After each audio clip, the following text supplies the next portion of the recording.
নমস্কার, প্রাইম ডেস্কের পর্দায় আপনাদের সবাইকে স্বাগত। এই মুহূর্তে আপনাদের সঙ্গে রয়েছে আমি পীযূষ। আপনারা দেখছেন নিউজ নাও। শুরু করছি এই মুহূর্তের বিস্তারিত সংবাদ। ত্রিপুরার পর্যটন মানচিত্রে নতুন দিগন্ত উন্মোচন করল ভারত গল্ফ মহোৎসব। সবুজ প্রাকৃতিক সৌন্দর্য, শান্ত পরিবেশ ও আতিথেয়তার মেলবন্ধনে রাজ্যকে গল্ফ পর্যটনের সম্ভাবনাময় কেন্দ্র হিসাবে তুলে ধরতে বিশেষ ভূমিকা নেবে এই টুর্নামেন্ট বলে টুর্নামেন্টের সূচনা করে বললেন মুখ্যমন্ত্রী প্রফেসর ডক্টর মানিক সাহা। শালবাগান ভারতীয় সীমান্তরক্ষী বাহিনীর গল্ফ কোর্সে রবিবার আনুষ্ঠানিক সূচনা হয় ভারত গল্ফ মহোৎসবের। উদ্যোক্তা ত্রিপুরা গল্ফ অ্যাসোসিয়েশন ও বিএসএফ পল্ফ ক্লাব। উদ্বোধন করেন মুখ্যমন্ত্রী ডাক্তার মানিক সাহা।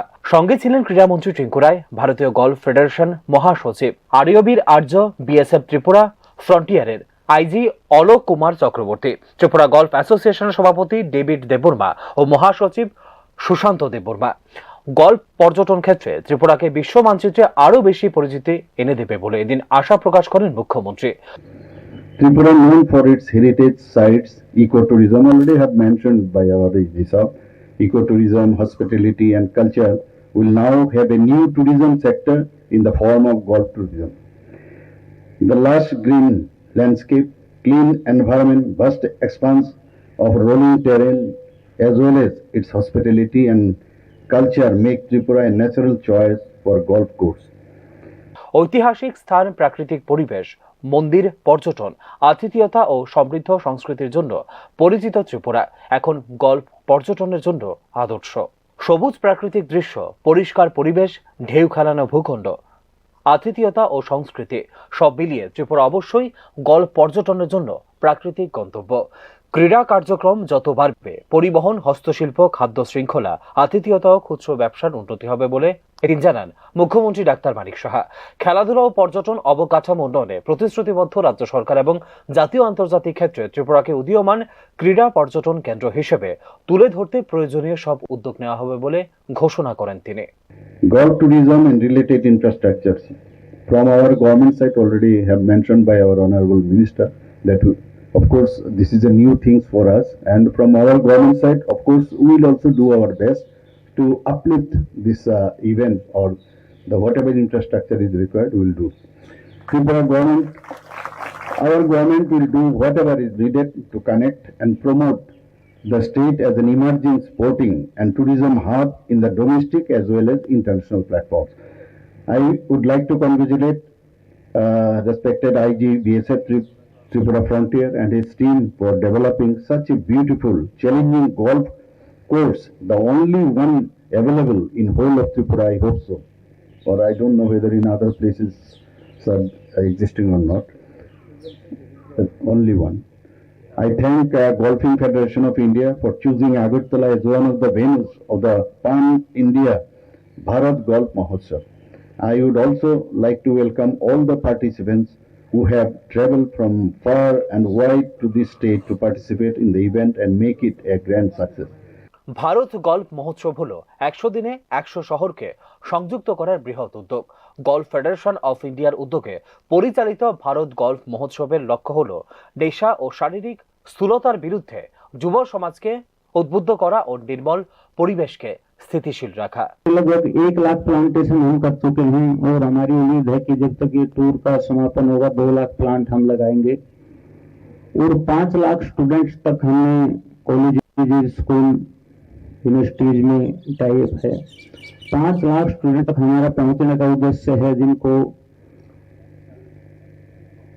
ओबेसिटी हमारे बीच में आज एक बहुत बड़ी समस्या है। माननीय प्रधानमंत्री जी का एक बहुत बड़ा ऑब्जेक्टिव है कि ओबेसिटी के विषय में यूथ को अवेयर किया जाए, और नशा आज के दिन हमारे यूथ में एक बहुत बड़ी समस्या हो चुकी है। 2021 সালের সেপ্টেম্বর থেকে প্রধানমন্ত্রী নরেন্দ্র মোদীর জন্মদিনে শুরু হওয়া এই কর্মসূচি চলবে 12 জানুয়ারি 2026 পর্যন্ত। এর অন্তর্ভুক্ত হলো জাতীয় পর্যায়ের গল্ফ টুর্নামেন্ট, বৃক্ষরোপণ, যুব ক্ষমতায়ন কর্মসূচি, যার উদ্দেশ্য হলো ভারতে গল্ফ খেলাকে জনপ্রিয় করা, নতুন প্রজন্মকে খেলাধুলার সঙ্গে যুক্ত করা এবং সামাজিক দায়বদ্ধতার বার্তা ছড়িয়ে দেওয়া। উত্তর পূর্বাঞ্চলের প্রথম এই জাতীয় টুর্নামেন্টটিকে সফল আয়োজনের দায়িত্ব ছিল গল্ফ एसोसिएशन ऑफ त्रिपुरा और बीएसएफ। लगता है ये आज में आके ये सुबह मेरे को ये भी एक आज काम मिला है, जो बहुत जल्दी एक गोल्फ कोर्ट भी हमारे को बनाना पड़ेगा, ग्राउंड भी बनाना पड़ेगा, ये हमारा भी एक एडिशन होगा। इसलिए ये एक इंटरनेशनल गेम है और बाकी पूरे देश भर में जिस तरीके इसका जो प्रेम है और इस खेल के जो खिलवाड़ है वो तो मेरे को लगता है ये भी हम लोग करेंगे। तो माननीय मुख्यमंत्री जी है और माननीय मुख्यमंत्री भी एक खेल प्रेमी है और वो भी खुद खिलवाड़ है, इसीलिए हम लोग खेल में काफी काम करने में मदद मिलता है। जब भी जो कुछ लेके भी उनके पास में जाता हूँ कभी मना नहीं किया है। ऐसे पहले कोई प्रदेश होगा जहाँ पे हम लोग हमारे यहाँ पे जो बच्चे अंडर 19 अर्थात 19 साल के नीचे जो भी बच्चे बाहर खेलते हैं और नेशनल लेवल में कोई भी मेडल जीतता है उनको फाइनेंशियली हेल्प करना, ये पहले कोई स्कीम है। मुख्यमंत्री प्रतिभाशाली पुरस्कार हम लोग 1 लाख रुपया देते, कोई गोल्ड मेडल जीत के आता है तो स्कूल लेवल में, कोई भी मेडल सिल्वर जीतता है तो 50,000 रुपया देते हैं, जो ब्रोंज जीता है 25,000 देते। इस साल भी हम लोग 40 बच्चे को दिया है। জাতীয় এই টুর্নামেন্টে যোগদান করতে রাজ্যে এসেছেন 50 জন গলফ খেলোয়াড়। তবে বিমানে চলমান সমস্যাজনিত কারণে টুর্নামেন্টে যোগদান করতে পারেননি 25 জন জাতীয় গলফ খেলোয়াড়। To be chosen as a co-host of this event by GFI, and for that I thank founder GFI that he reposed his faith on us and allowed us to develop this course as well as host this event today, which may be a landmark change in the history, the sporting culture, the economy of Tripura. I would also laud the efforts made by the team Sima Prairies and the team TGA for bringing up this course to this level within a short span of about 4 weeks. খেলাধুলার উৎকর্ষের পাশাপাশি বাণিজ্যিক সৌহার্দ্য, মানসিক প্রশান্তি ও সামাজিক মেলবন্ধনের ক্ষেত্র হিসেবেও গুরুত্বপূর্ণ ভূমিকা রাখে গলফ বলেন টিজিএ সভাপতি ডেভিড দেববর্মা। তিনি আরো বলেন, এই টুর্নামেন্টের সফল আয়োজন ত্রিপুরার পর্যটন খাতে এক বিরাট অগ্রগতির পদক্ষেপ। এটি শুধু খেলাধুলা নয়, বরং বিলাসবহুল গলফ পর্যটনকে উৎসাহিত করবে এবং বিদেশি ক্রীড়া ও বিনিয়োগ আকর্ষণের ক্ষেত্রে পালন করবে অনুঘটকের ভূমিকা। But this is a history in Tripura, I would say, and we have written history in Tripura. Sir, हमने आज त्रिपुरा में एक इतिहास रचा है और आप इसका सबसे बड़ा विटनेस है, और इसके लिए मैं सभी प्रदेश का लोकवासियों को धन्यवाद करना चाहता हूँ। Thank you. গলফ মহোৎসব শুধুমাত্র একটি খেলাধুলার ইভেন্ট নয়, বরং এটি হলো একটি জাতীয় উদ্যোগ যা ক্রীড়াকে একটি সামাজিক ও শিক্ষামূলক প্ল্যাটফর্ম হিসেবে ব্যবহার করে যুবকদের শারীরিক ও মানসিক দিক উন্নত করার পরিবেশকে উন্নত করার প্রচেষ্টা বলে মনে করছেন ক্রীড়া বিশেষজ্ঞরা। আর এই ক্ষেত্রে গলফ টুর্নামেন্টের জাতীয় আসরের আয়োজন করে উত্তর পূর্বাঞ্চলে একটি মাইলস্টোন স্থাপন করল ত্রিপুরা। ব্যুরো রিপোর্ট, নিউজ নাও। বিমান বিভ্রাটের কারণে জাতীয় গলফ খেলোয়াড়দের 25 জন যোগদান করতে পারেননি ভারত গলফ মহোৎসবে। তবে এর মধ্যেও ত্রিপুরায় অনুষ্ঠিত ভারত গলফ মহোৎসবে খেলোয়াড়দের উপস্থিতি যথেষ্ট উৎসাহব্যঞ্জক বলে জানিয়েছেন মুখ্যমন্ত্রী প্রফেসর ডক্টর মানিক সাহা। বেসরকারি বিমান পরিষেবা প্রদানকারী সংস্থা ইন্ডিগোর পরিষেবা বিভ্রাটের কারণে দেশব্যাপী প্রভাবিত বিমান যাত্রীরা। এর প্রভাব পড়েছে রাজ্যে অনুষ্ঠিত ভারত গলফ মহোৎসব টুর্নামেন্টও। ইন্ডিগো বিমান পরিষেবা ব্যাহত হওয়ার কারণে অনেক জাতীয় মানের খেলোয়াড় যোগ দিতে পারেননি ভারত গলফ মহোৎসবে বলে জানিয়েছেন মুখ্যমন্ত্রী ডাক্তার মানিক সাহা। তবে এই সমস্যার পরেও উল্লেখযোগ্য সংখ্যক গলফ খেলোয়াড় যোগদান করেছে এই টুর্নামেন্টে, যা ত্রিপুরার জন্য বিশেষ করে গলফ ট্যুরিজমের ক্ষেত্রে যথেষ্ট উৎসাহ ব্যঞ্জক বলে জানিয়েছেন মুখ্যমন্ত্রী doctor Manik Saha. With regards to golf also you have shown the interest, so on this ये हमारे लिए बहुत ही खुशी की बात है कि इस तरह मतलब एक नेशनल लेवल एक गोल्फ इवेंट्स यहाँ पर होने जा रहे हैं।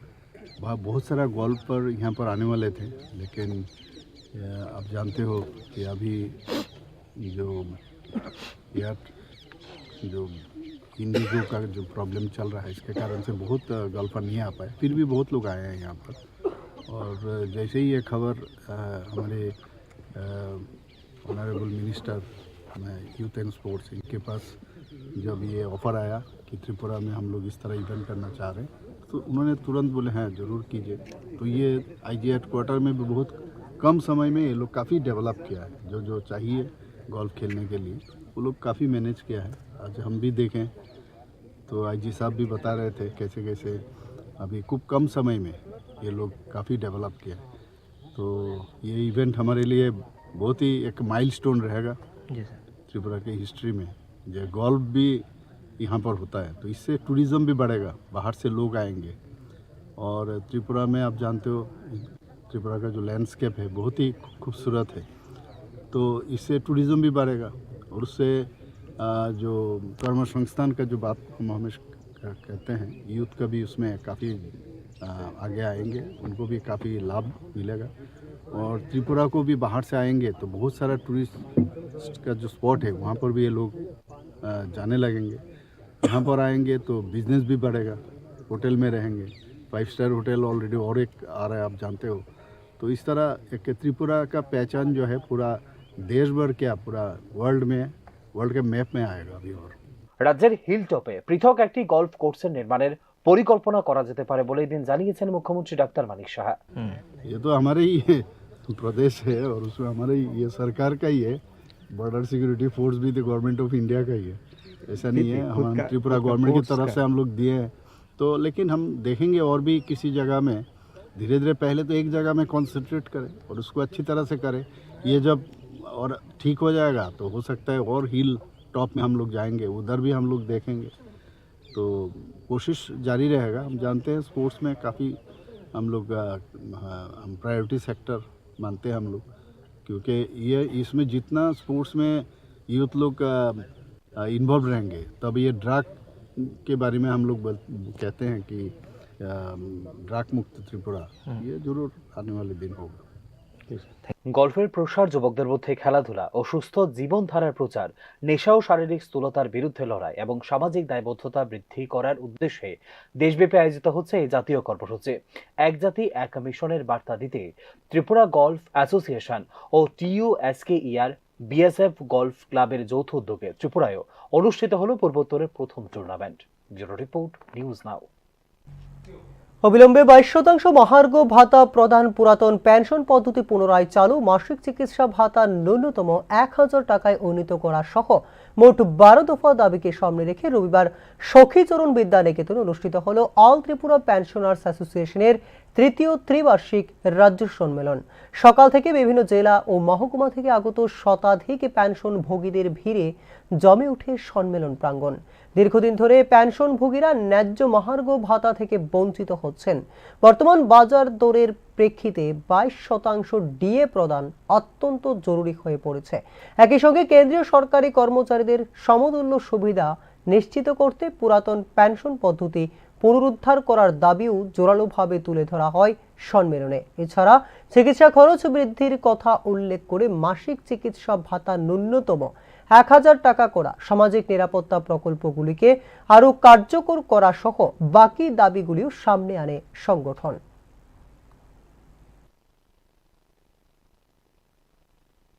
কেন্দ্রীয় সরকার নতুন আরেকটি পেনশন স্কিম এনেছেন। সেই নতুন পেনশন স্কিমটার সংক্ষেপ হলো ইউপিএস, ইউনাইটেড পেনশন স্কিম।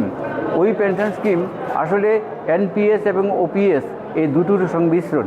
এখানেও শিক্ষক কর্মচারীর বেতন থেকে একটা অংশ তাদের পেনশন ফান্ডে কেটে নেওয়া হবে এবং সরকারও কিছু টাকা জমা করবে। তবে এখানে সরকারি অনুদানটা একটু বেশি থাকবে এবং এখানে একটা ফিক্সড একটা পেনশনের কথা বলা হয়েছে। যেমন ওপিএসে যেমন লাস্ট বেসিক পের 50% পেনশন হয়, ইউপিএসও লাস্ট বেসিক পের 50% পেনশন হবে। কিন্তু তার সঙ্গে যে ডিএ হবে বা ডিআর হবে, সেই ডিআরটা বর্তমানে ওপিএসে যেভাবে ডিআর দেওয়া হয় সেইভাবে ডিআর হবে না। ডিআর কোন পদ্ধতিতে দেওয়া হবে, কোন সূচকে দেওয়া হবে সেটা এখনও স্থিরীকৃত হয়নি। এবং অন্যান্য যে পেনশনারি বেনিফিটগুলো রয়েছে যেমন গ্র্যাচুইটি রয়েছে, লিভ স্যালারি রয়েছে, কমিউটেশন রয়েছে, এগুলো কিন্তু কোনোটাই থাকবে না। লিভ স্যালারি থাকবে না, কমিউটেশন থাকবে না এবং গ্র্যাচুইটিটাও কমে গিয়ে সর্বোচ্চ হবে 5 লক্ষ টাকা। 5 লক্ষ টাকার বেশি গ্র্যাচুইটি কোনো মতেই হবে না। আমরা বর্তমানে পেনশন ওল্ড পিএসসি পেনশন স্কিমে যারা পেনশন পাবেন তাদের যে সর্বোচ্চ গ্র্যাচুইটি, সেই সর্বোচ্চ গ্র্যাচুইটি পরিমাণটা হচ্ছে 10 লক্ষ টাকা। তো সেখানে তাহলে দেখা যাচ্ছে যে পেনশনারি বেনিফিটসের দিকেও কিন্তু পেনশনাররা তারা ক্ষতিগ্রস্ত হবেন। বর্তমানে আমাদের রাজ্যে পেনশনারদের 22% ডিআর বাকি রয়ে গেছে। 22% ডিআর বাকি থাকার ফলে ন্যূনতম 1760 টাকা করে পেনশন কম পাচ্ছেন রাজ্যের পেনশনাররা। আমরা দাবি রাখবো যে অবিলম্বে যাতে রাজ্য সরকার এই 22% ডিআর কর্মচারীদের মিটিয়ে দেন। তাছাড়া পেনশন নোয়াগাঁওয়ে কংগ্রেসের সভামঞ্চ ভাঙ্গা নিয়ে সুর চড়ালেন কংগ্রেস বিধায়ক সুদীপ রায় বর্মন। এই ধরনের পরিস্থিতিকে বিরোধী কণ্ঠরোধের চেষ্টা বলে দাবি করেন বিধায়ক সুদীপ রায় বর্মন। ঘটনার পর এলাকায় মোতায়েন করা হয় সিআরপিএফ ও পুলিশ বাহিনী। নোয়াগাঁওয়ে কংগ্রেসের সভা মঞ্চ ভাগাকে কেন্দ্র করে উত্তেজনা তৈরি হয় গোটা এলাকায়। রবিবার নির্ধারিত সভার ঠিক আগে এই ঘটনায় প্রশাসনের ভূমিকা নিয়ে সরব হন কংগ্রেস বিধায়ক সুদীপ রায় বর্মন। করে প্রশ্নটা যারা সুশাসনের গল্প শোনায়, ফিরিস্তি শোনায়, আমি সেই ফেরিওয়ালার কাছে আমি আজকে জানতে চাই, স্কুলগুলোর পারমিশন চাইলাম, পারমিশন পেলাম না। আমরা একটা খোলা একটা জোট জায়গার একজনের জায়গার পারমিশন নিয়ে ডেকোরেটর কাজ করে আমরা দেখেছি, ডেকোরেটর তিনটে ডেকোরেটরকে হুমকি দিয়ে তাদেরকে এখান থেকে ভাগিয়ে দেওয়া হয়েছে। তো একটা টেনশন সকালবেলা থেকেই, হবে কি হবে না। আমরা বলি যারা যে কজনই আছে তাদেরকে নিয়ে আমরা ওই জায়গায় খালি আকাশে বসে, রোদ্দুর মধ্যে বসে আমরা করব, মাটিতে বসে করবো, চেয়ারও নেই, কেউ কিছু ভাড়া দিচ্ছে না। ভয় একটা সমস্ত ডেকোরেটরদের বলে হুমকি দিয়েছে যে কোনো কিছু ভাড়া দেবে না। তো তারপরেও আমরা আজকে এখানে করছি। আমাদেরকে এসে বলতো, আমাদের কর্মীদের বলতো, ডেকোরেটরদের একটা হুমকি দিয়ে গেছে যাতে কোনো চেয়ার, শত্রুঞ্জিত, মানে কিছু যেন না, মাইকটা কোনো কিছু যেন না দেওয়া হয়। তা সত্ত্বেও আমরা আজ 6 আগরতলা ব্লক কংগ্রেস কমিটি আমরা আজকে সম্মেলন সংগঠিত করছি। এবং আমি আশা করব যে সুশাসনের যে ফেরিওয়ালা, তার গোচরে এই জিনিসটা আনা হবে এবং যে আগামী দিনগুলো এটা যেন একটা ট্রেডিশন না হয় সেটা সুনিশ্চিত উনি করবেন। অন্যান্য জায়গায় যেন, কারণ স্কুলগুলো আমরা চাইলে পাবো না, শাসক গোষ্ঠী চাইলে পাইবে, এটা মারাত্মক। কেন সেটা হবে? আমি যখন ডাইরেক্টর স্কুল এডুকেশনকে জিজ্ঞেস করলাম কেন পারমিশন না, স্যার একটু উপরওয়ালাতে আলোচনা করেন না, স্যার একটু মুখ্যমন্ত্রীর সঙ্গে আলোচনা করেন, আরে পারমিশন দেবেন আপনারা, আমরা বন্ধের দিনে করছি, কিসের অসুবিধা? কোনো সদুত্তর নেই। কালকে শাসক গোষ্ঠী যে কোনো সংগঠন চাক, তাদেরকে পারমিশন দিয়ে দেওয়া হবে। এটা তো গণতন্ত্রের। সভা না করার জন্য কর্মীদের রক্তচক্ষু দেখানো হচ্ছে। ফ্যাসিবাদী মনোভাব নিয়ে চলছে ভারতীয় জনতা পার্টি। বিরোধীরা মিছিল মিটিং করলে করা হয় মামলা ও হুজ্জতি বলেও অভিযোগ করেন বিধায়ক সুদীপ রায় বর্মন। এই দেখুন না, এই যে দেখুন না, এই সমস্ত ভেঙে গুড়ি দেওয়া হয়েছে। এখানে করতে দেবে না, সম্মেলন করতে দেবে না, স্কুলের পারমিশন দেবে না। আমরা করবো কোথায় তাহলে? আমাদের তো অধিকার, গণতান্ত্রিক অধিকার, এটা গণতান্ত্রিক দেশ। এই অধিকারটুকু যদি আমাদের কেড়ে নেওয়া হয় তো মারাত্মক ব্যাপার হয়ে দাঁড়িয়েছে। ফ্যাসিবাদী মনোভাব পরিষ্কারভাবে প্রতিফলিত হচ্ছে প্রত্যেকটি মানে প্রতিদিন, প্রতি মুহূর্তে। কংগ্রেসের না, বিরোধী যে কোনো রাজনৈতিক দল পুলিশের পারমিশন নিয়ে মিছিল মিটিং করলে আক্রমণ সংগঠিত হয়, বিভিন্ন পার্টি অফিস আগুনে পুড়িয়ে দেওয়া হয়, হামলা হুজ্জতি করা হয়, মানে গায়ের জোর, পেশির জোর আর অস্ত্রের আস্ফলন আর অর্থের আস্ফলনের, এই হচ্ছে এদের গণতন্ত্রের নমুনা। ত্রিপুরার রাজনৈতিক আবহে সাম্প্রতিক বছরগুলোতে শাসক দলের বেড়ে যাওয়া রাজনৈতিক চাপ ও বাধার মুখে গণতান্ত্রিক পরিসর সংকুচিত হচ্ছে বলে অভিযোগ বিরোধী রাজনৈতিক দলগুলির। এই ধরনের পরিস্থিতি শুধুমাত্র মিছিল মিটিং ব্যাহত করার চেষ্টা নয়, বরং বিরোধী কণ্ঠরোধের বৃহত্তর প্রবণতারই প্রতিফলন বলে অভিযোগ বিশেষ করে কংগ্রেস ও সিপিআইএম-এর। Bureau report, news now. Churaibari চেকপোস্টে দীর্ঘদিনের জটিল তল্লাশির কারণে ফের NH8 জাতীয় সড়ক অবরোধ করেন পণ্যবাহী গাড়ি চালকরা। দ্রুত স্ক্যানার মেশিন ও আধুনিক পরিকাঠামোর দাবিতে বিক্ষোভ প্রদর্শন করেন চালকরা।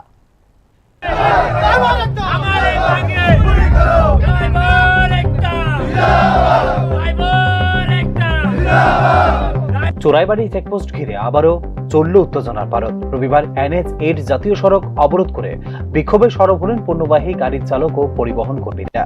তাদের অভিযোগ, দীর্ঘদিন ধরেই তল্লাশি ব্যবস্থার অস্বচ্ছতা, জটিলতা ও পরিকাঠামোর অভাবের কারণে যাত্রী ও পরিবহন উভয়ের উপরে বাড়ছে ভোগান্তি। সর্বশেষ পরিস্থিতিতে প্রায় 700-রও বেশি মালবাহী গাড়ি চোরাইবাড়ি চেকপোস্টে আটকে পড়েছে, ফলে কার্যত মুখ থুবড়ে পড়েছে উত্তর পূর্বাঞ্চলের অন্যতম গুরুত্বপূর্ণ বাণিজ্যিক রুট। ভাই আমরা তো সব ড্রাইভার বলতে মানুষ তো। আজকে 5 দিন যাবত কোন গাড়ি আছে এখানে 8 দিন, কোন গাড়ি আছে 10 দিন এখানে বসা। চেকিং এর নামে তারা শুধু লুটা শুরু করছে। না আছে জলের ব্যবস্থা, না আছে টয়লেটের ব্যবস্থা, না আছে এখানে বাজারের ব্যবস্থা।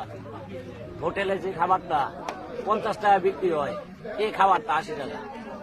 মাছ ভাত খাইতে গেলে লাগে 120 টাকা। আপনাদের দাবি হলো প্রথম হোটেলের খানির দামও বেড়ে গেছে আপনারা এখানে গাড়ি অনশনে থাকার জন্য। সবকিছুর দাম, শুধু হোটেলের দাম না। এখন মানুষের ঘরের থেকে ওই কুয়ার থেকে জল আনতে গেলে কইছে কুয়ার জল শুকিয়ে যেতেছে। সেই জায়গার ভিতরে আমরা ড্রাইভারে কি করতাম? আমরা মানুষ না। চালকদের অভিযোগ, চেকপোস্টে স্ক্যানার মেশিন না থাকায় প্রায় সব গাড়িকে দীর্ঘ লাইনে দাঁড়িয়ে অপেক্ষা করতে হচ্ছে। তল্লাশি প্রক্রিয়া ম্যানুয়াল হওয়ার সময় লাগছে অস্বাভাবিক বেশি। এতে গাড়ি চালকদের পাশাপাশি ক্ষতিগ্রস্ত হচ্ছেন ব্যবসায়ী ও কার্গো সংস্থাগুলিও। নষ্ট হচ্ছে পচনশীল পণ্য, বাড়ছে পরিবহন খরচ, আর দেরিতে পৌঁছানোর কারণে ক্ষতির মুখে পড়ছে বাজার সরবরাহ চক্র। 7-8 বছর দীর্ঘদিনের দাবি যে স্ক্যানার লাগানোর জন্য। আমরা ত্রিপুরা রাজ্যের ট্রান্সপোর্ট মিনিস্টারের কাছে পর্যন্ত এই দাবিটা আর্জি জানাইছি। যদি ত্রিপুরা রাজ্যের ট্রান্সপোর্ট মিনিস্টার যদি আইনে যদি না পারে বা রাজ্য সরকার যদি দিতে অক্ষম থাকে, তাহলে আমাদের ড্রাইভারের সাথে যোগাযোগ করে একটা পরামর্শ করুক। আমরা ড্রাইভার মালিক মিলিয়া আমাদের যতটুকু সাধ্য মতো আমরা দিমু। প্রত্যেকদিন মরার থেকে একদিন মরা ভালো।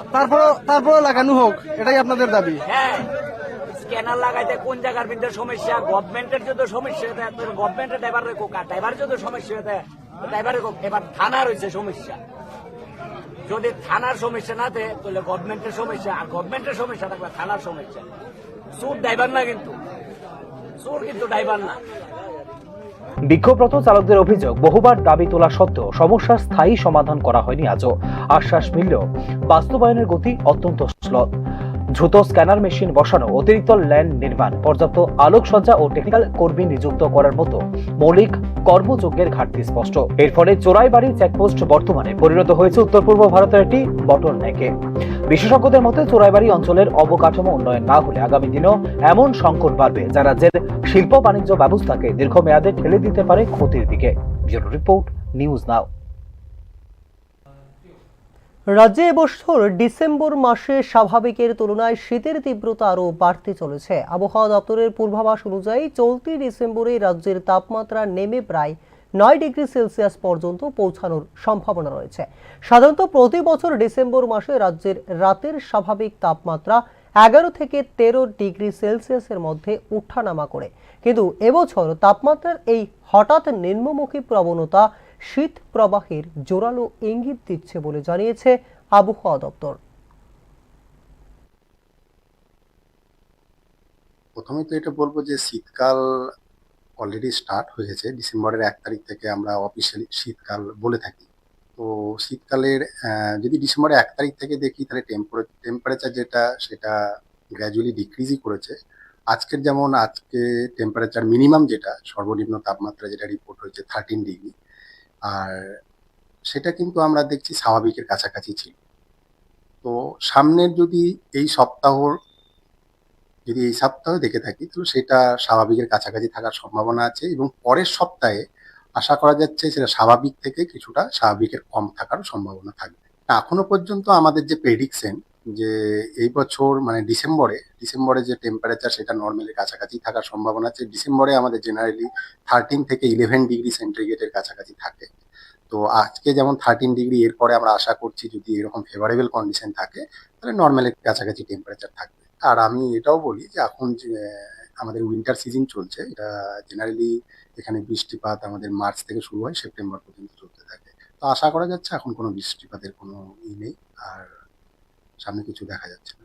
দেখুন, মিনিমাম আমি ওইটাই বললাম, আমাদের যা প্রেডিকশন নর্মালের কাছাকাছি যাওয়ার সম্ভাবনা আছে। ডিসেম্বর মাসে আমাদের নর্মাল টেম্পারেচার 13 থেকে 11 ডিগ্রির কাছাকাছি থাকে, তো সেই রকমই থাকার সম্ভাবনা আছে, এবং জানুয়ারি মাসে এর থেকে কিছুটা কম থাকতে পারে। তো আমাদের এখনো পর্যন্ত যেটা প্রেডিকশন, আমরা মান্থলি এরকম দিয়ে থাকি প্রেডিকশন, তো ডিসেম্বরেই আমরা বলছি, তা জানুয়ারিতে আপনাদেরকে আপডেট যাওয়া হবে। এখনকার মতো সংবাদ এই পর্যন্তই। আমাদের পরবর্তী সংবাদ এবং বিভিন্ন আপডেট দেখার জন্য চোখ রাখুন নিউজ নাওয়ের পর্দায়। নমস্কার।